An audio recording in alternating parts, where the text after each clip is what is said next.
This channel does not promote any violent, harmful, or illegal activities. All content provided by this channel is meant for an educational purpose only. আর এই মুহূর্তে আমাদের যেদিকে নজর রাখতে হবে কাটোয়ার দিকে আমরা নজর রাখবো। আপনারা জানেন কাটোয়াতে সেখানে রাজোয়া গ্রাম এবং সেই রাজোয়া গ্রামে বিস্ফোরণ কাণ্ডে এবারে ধৃতদের রাজনৈতিক পরিচয় নিয়ে একটা তরজা তৈরি হয়েছে। তৃণমূল বিধায়ক রবীন্দ্রনাথ চট্টোপাধ্যায়ের দাবি ধৃতদের মধ্যে ৫ জনই সিপিএম এর সক্রিয় কর্মী এবং তার দাবি বিস্ফোরণে জখম হওয়ার পর গ্রেফতার তুফান চৌধুরী সিপিএম এর কর্মী। আমাদের সঙ্গে রয়েছেন আমাদের প্রতিনিধি কৌশিক রয়েছেন। কৌশিক, এই যে কাটোয়াতে রাজোয়া গ্রামে বিস্ফোরণ, সেই বিস্ফোরণের পর তো একটা রাজনৈতিক চাপানুতর ছিল, এবারে একটা নতুন দাবি উঠে আসছে যে ধৃতদের মধ্যে ৫ জনই নাকি সিপিএম এর সক্রিয় কর্মী। দেখো, একদমই রাজোয়া যে বিস্ফোরণ কাণ্ডে ধৃত কে নিয়ে এটি আজ অত্যাচার হয়ে গেছে। কাটোয়ার বিধায়ক তথা সভাপতি তিনি জানাচ্ছেন যে ধৃত ৫ জনই সিপিএম দলের সমর্থক। কৌশিক, তোমার কথা ভীষণ অস্পষ্ট, তুমি যদি একটু স্থান পরিবর্তন করে কথা বলতে পারো। শোনা যাচ্ছে এবার? হ্যাঁ, শোনা যাচ্ছে, বলো।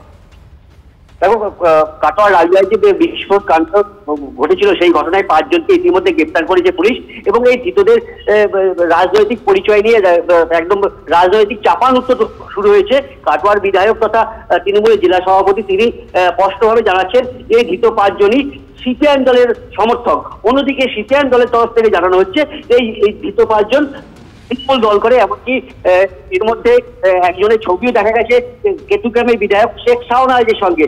যদিও ধৃতরা জানিয়েছে যে তারা কোনো রাজনৈতিক দল করে না এবং তাদেরকে পুলিশ ফাঁসাচ্ছে। একেবারেই ধন্যবাদ কৌশিক।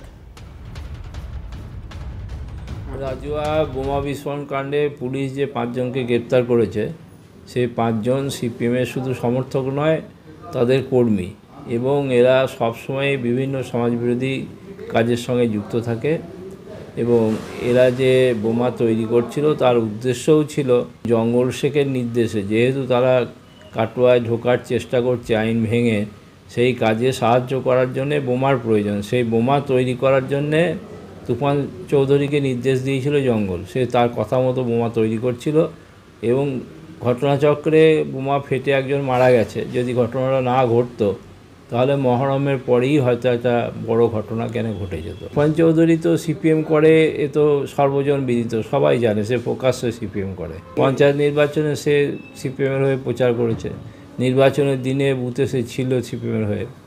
কিন্তু আবার ওকেই আবার দেখা যাচ্ছে গ্রামের একটি অনুষ্ঠানে একটি ছবিতে কেতুগ্রামের বিধায়কের। না, এটা তো একটা সমস্যা। এই দাবির সঙ্গে আসল ঘটনার কোনো যোগাযোগ নেই।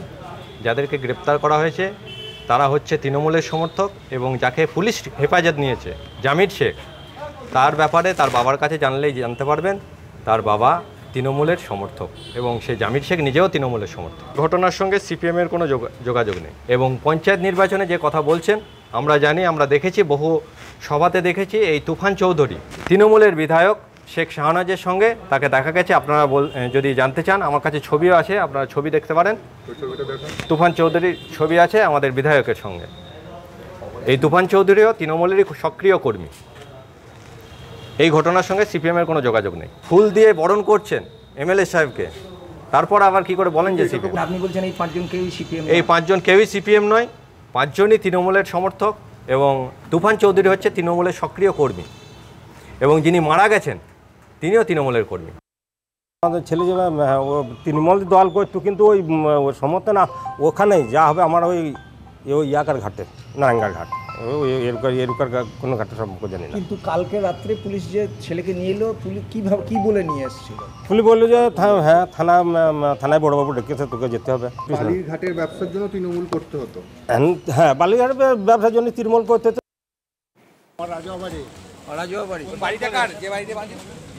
জামিরকে কোন দল করো? কোন দল করো?